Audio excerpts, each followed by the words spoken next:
Sa ilalim po ng tebang Tao ang Puso ng Pag-unlad sa darating na November 23 hanggang November 29. Ngayong taon na ipinagdiriwang ito sa ating bansa, ang Population and Development Week. Siyempre patungkol dyan ay pag-uusapan po natin ngayon dito sa Doc. At dahil Miyerkules ngayon, makakasama po natin para talakayin yan ang Department of Health with Doc Marwin Bello. Doc Marwin.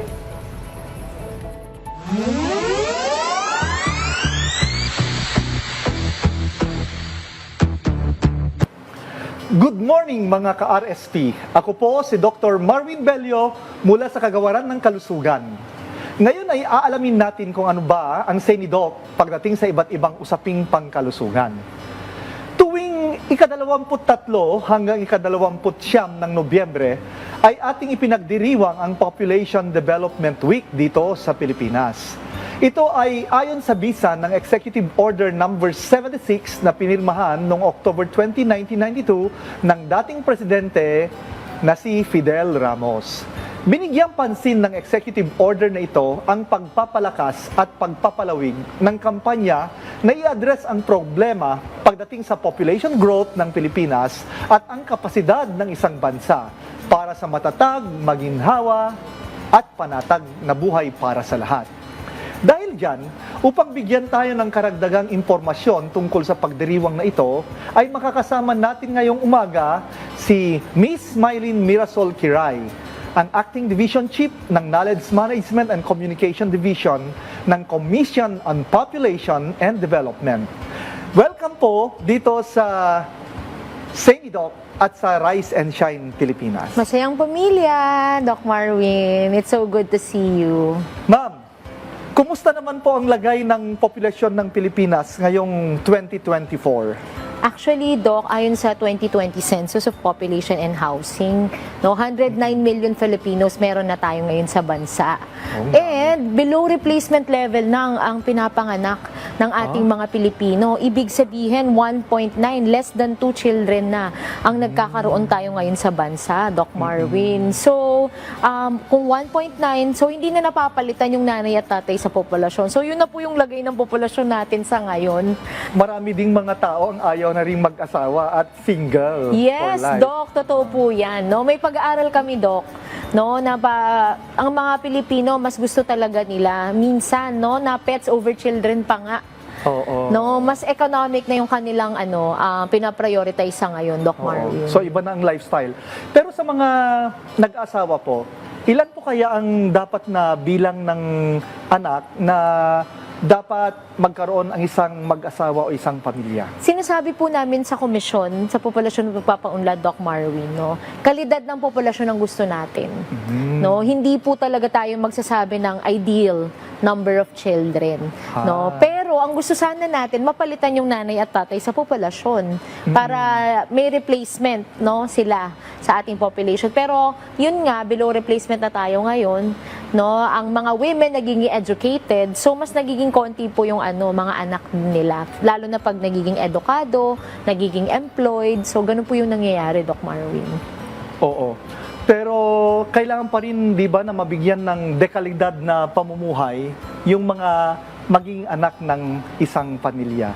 So, ano po ang may advice nyo sa bawat Pilipino na may pamilya ngayong kapanahonang ito?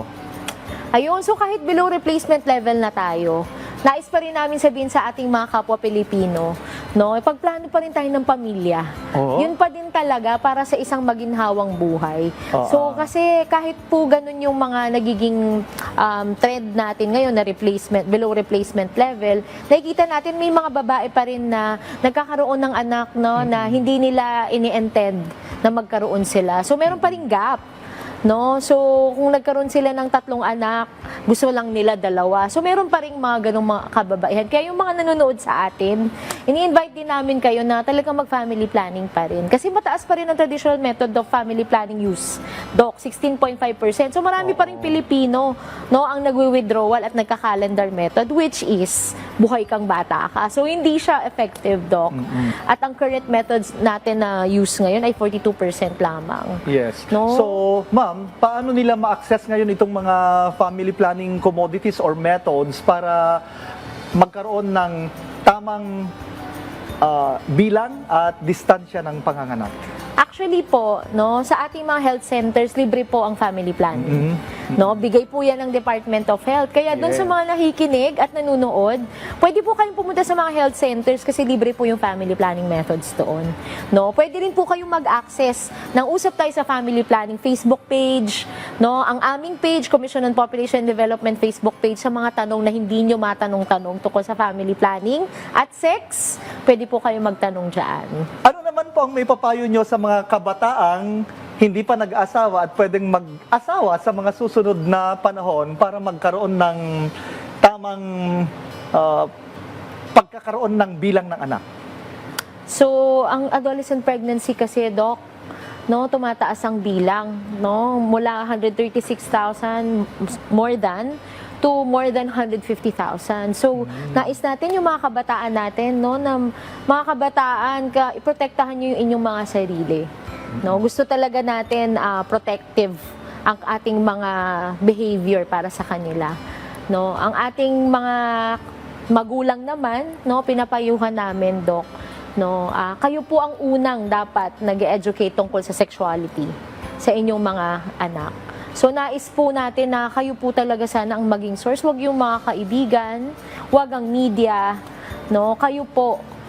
Dahil po, it could start as early as teaching them about good touch, bad touch sa kindergarten. No? Protective talk. Hindi lang yung touch, pero talagang mga warning signs. No? Kapag ka-in danger sila, dapat alam ng mga kabataan natin yan. At the same time, nananawagan din kami, Doc, no, sa ating mga schools. Kasi meron ng DepEd policy, no, Department of Education policy, na kung saan ang comprehensive sexuality education ay integrated sa curriculum. No? Pero dapat talaga maituro talaga natin ito. No, ang ating mga senador naman, Doc, nagpapatulong kami sa inyo sa Department of Health na ipasa na natin ang Adolescent Pregnancy Prevention Bill na napaka-importante na nakahain sa Senado, Doc Marwin. Ano po ang panghuling mensahe nyo sa ating mga tagapakinig at tagapanood? So ngayong Population and Development Week ng November 23 to 29, ang ating mga Pilipino, tayo pa rin ay nananawagan na kayo ay mag-family planning para sa kalidad ng buhay.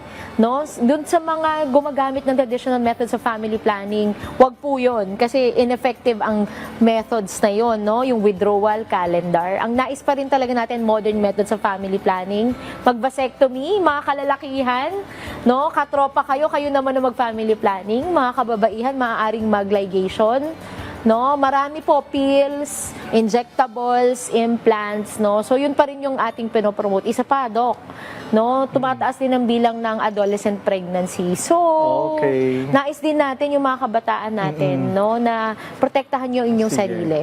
Protektahan nyo pa rin kasi yun pa rin ang number one talaga na nangangailangan tayo ng protection. Sige, maraming salamat po, ma'am, sa inyong pagbibigay sa amin ng mga impormasyong ito at sana may natutunan ng ating mga kababayan.